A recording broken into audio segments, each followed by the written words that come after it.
the start of May, so I thought there was no better time to wrap up April and let you guys know my TBR for this month. I'm going to be doing this while updating my reading journal and actually setting it up for this year. I had a bit of a slow start with it. I had actually already set it up before, but I really hated the layout, so I wanted to redo it. It just wasn't motivating me to fill it out because I didn't like looking at it, so kind of defeats the purpose of a reading journal, so thought it was worth it to redo it. If you're curious about my reading journal, I actually made it myself. I designed the cover, printed it, bound it, you could say. It's binder clips, but I really wanted a journal that looked cute and I could actually remove and rearrange the pages. I am really indecisive, so I really needed a journal that I could take the pages out, move them around, because if I have a traditional bound journal, I rip pages out and the notebook falls apart because I ruined the structural integrity of it by ripping out so many pages. It is a mess.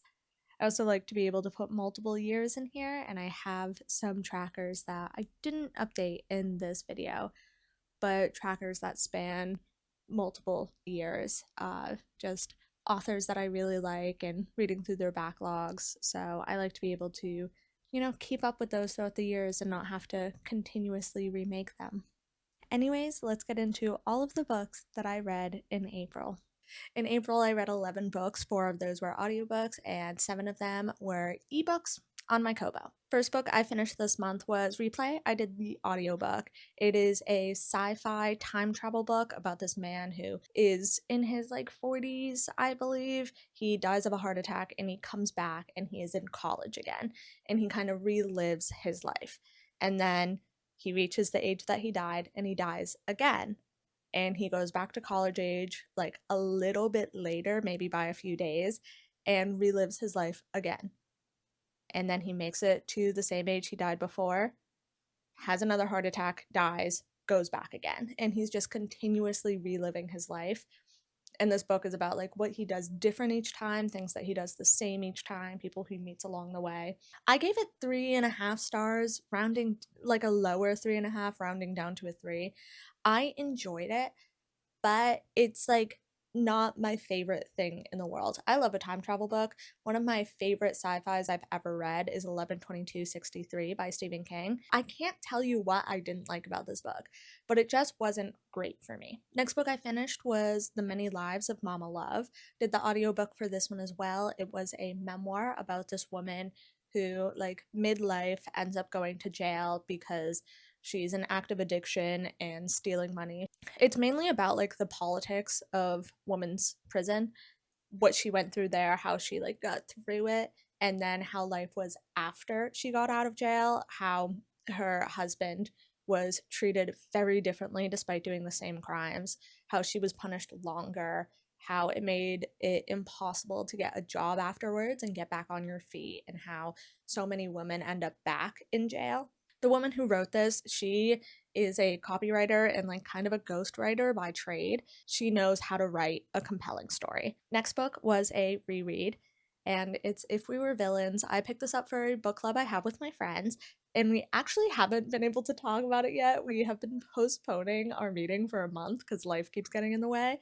Tragic. But this book, if you haven't read it, is about pretentious Shakespeare students who are at this conservatory. They're in their final year, and then one of the people in their group, there's 7 friends, they're the only people who have made it to this 4th year, and one of them dies under mysterious circumstances, and it's just how all of these friends react to this death. It opens up with our main character being released from jail, so we learn that he was involved in this death somehow. And we learn the story through him talking to the cop who arrested him. The cop had retired at this point, and he's like, what really happened? So our main character is telling him what really happened. Last time I read it, I think I did, well, no, I know. I did the audiobook last time, and I think it is harder to follow through the audiobook because there's so many characters, and I think it's better to pick up the actual text. I did it on my Kobo this time. Next book I read is Wake Up and Open Your Eyes. This is a social horror about people getting literally possessed by conservative news and like going crazy. And it sounds so fun. It sounds so fun. And I hated everything about this book. This book was so bad. This is the worst book I've read all year, and I think it's worse than any of the books I read last year. I gave it 1 star, and I never give 1 stars. Oh, it was so bad. If you want to hear my full thoughts and spoilers, I made a whole video about it last week because I hate the book that much. It's terrible. Next book I read was Tell Me I'm Worthless. I did the audiobook and gave it 4 stars, but honestly, I think it's closer to a 3.5. It's a social horror. It's about these two girls who were like friends, kind of situationship-ish, and they go to this haunted house and experience a shared trauma there that they both remember incredibly different. This leads them to like separate completely from each other. One becomes a like very vocal TERF and is like fairly prominent in the area, and the other woman is a trans woman who's like deeply hurt by this. This book uses a haunted house to explore, internal biases and how the media we consume shapes how we think. If you cannot tell, I read this book immediately after Wake Up and Open Your Eyes because I was craving a good book with similar themes. This was good. It was very, very dark. If it sounds interesting to you, I would look into the trigger warnings because, oh my goodness gracious, so much happened. So many bad things happened. Next book I read was Perfume and Pain. I gave it 3.5 stars initially, but I'm bumping it up to 4 because I keep thinking about it. This is about a 35-year-old woman who decides it's time for her to get her shit together. She is an author, but she also is like still in her party girl phase and like blacking out every night. So she's like, I have to stop doing that because she kind of got canceled. Throughout this book, you see her trying to get her shit together, but also just self-sabotaging all the time and dating women who ruin her life. It was so fun. It's based on like lesbian pulp novels, which I don't know very much about. And if you are into lesbian pulp, I feel like you will get way more out of this book. But it was just very satirical, dramatic. It was very good.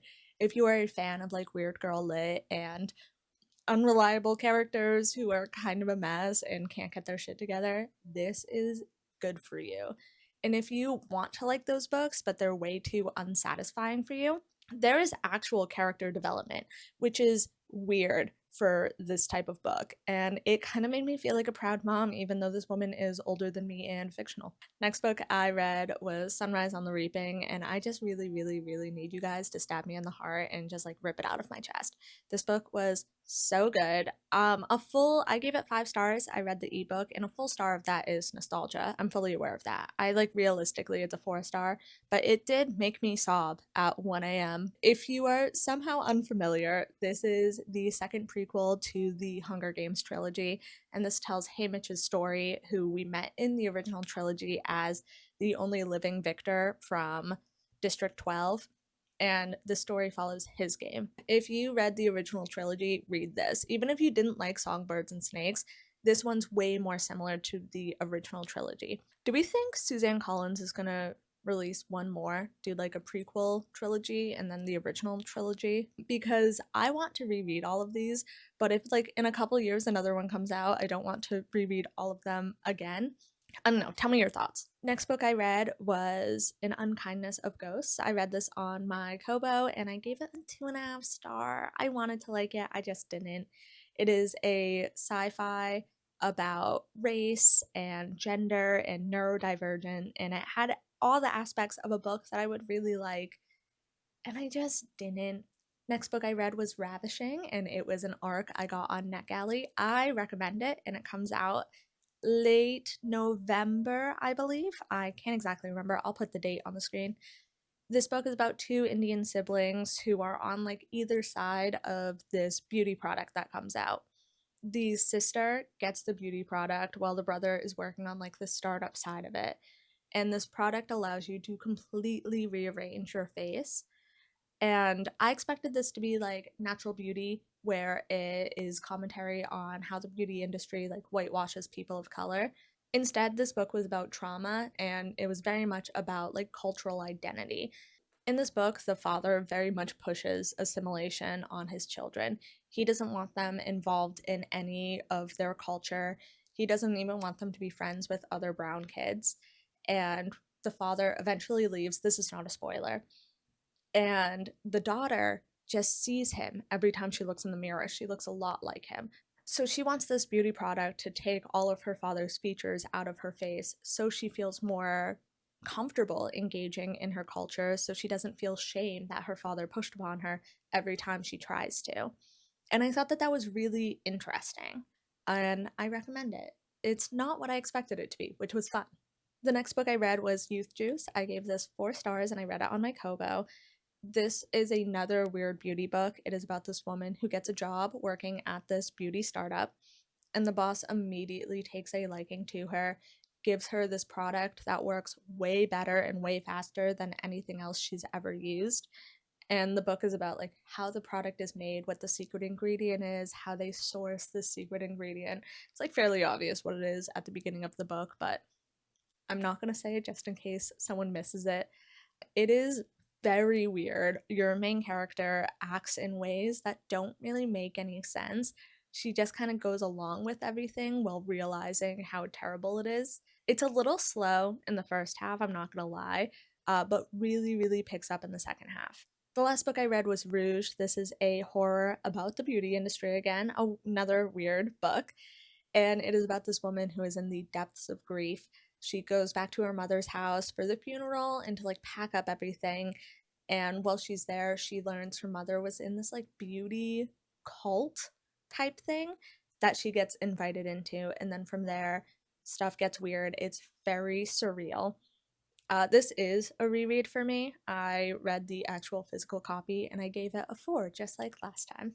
Now that we've gone over the books that I have read, let's get into the books that I plan on reading. I tend to keep my TBRs short and sweet, just I don't want to put too much pressure on myself. I don't want to give myself too many books to read and feel locked into those books when I want to pick up something else.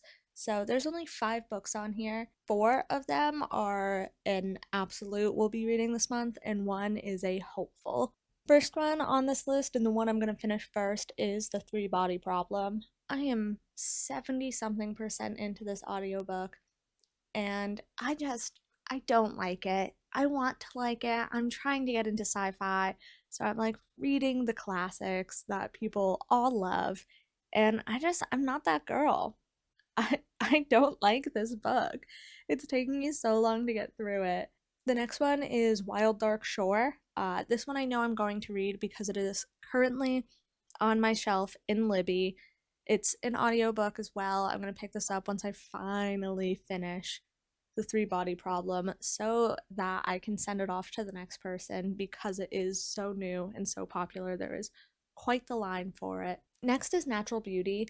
I have read a handful of books about the beauty industry recently, and yeah, this is the last one I need to read. I read this book a couple years ago and absolutely loved it. It was so good, and I'm so excited to pick it back up again. I've been meaning to reread it. I've been meaning to buy it. I loved it so much, but haven't quite gotten around to it yet. That leads me to the book that I'm very hopeful about. I really, really want to get to this month, but I don't know if I will, and that is Immaculate Conception, also written by Ling Ling Wang, like Natural Beauty. And I have heard great things about this. It comes out midway through April, I believe, and I have notifications on, so the second it shows up in one of my Libby libraries, I'll be able to hopefully snatch it up, but probably put a hold on it. So I'm really hoping I'm able to get to it this month. I'm really hoping I see that notification as soon as it pops up, but I guess we'll see. The last book I have on my TBR that I know I will be getting to is The Mean Ones. This is an arc I got through NetGalley, and I try to keep up with NetGalley. I like to do a book like maybe every 2 weeks from there, up my stats on there so I can get pre-approved by some publishers and get some books by my favorite authors before anyone else, but we'll see how that goes. This is a book about a girl who escapes a cult and years later is like hearing voices and hearing animals talk, and her therapist says it's PTSD, but she thinks it might not be. I think it's like a mystery thriller type book. I'm excited to pick it up, and the cover is gorgeous. That's what really drew me to it. So once I finish that, I will have a review for you guys as well. I'm going to end this video with a favor to ask. I'm trying really hard to get into sci-fi this year. I have a goal to read 3 5-star sci-fis, and so far I only have one. But if you have any sci-fis that you can recommend to me, please do. I need all the help I can because I do not know my sci-fi taste, so I have a real hard time finding ones that I love. But when I do find ones that I love them with my whole heart. In the past, I've had success with horror sci-fis. I loved Dead Silence by S.A. Barnes. That book is so good. It is more horror than it is sci-fi, but it was so good. I tried Annihilation. I didn't love that. Andy Weir is not my friend. Don't like him. Don't like his books. The Three Body Problem is a slog to get through, so I'm like really stuck. Let me know if you have any suggestions for what I should pick up. Anyways, thank you guys for watching, and I'll see you next week.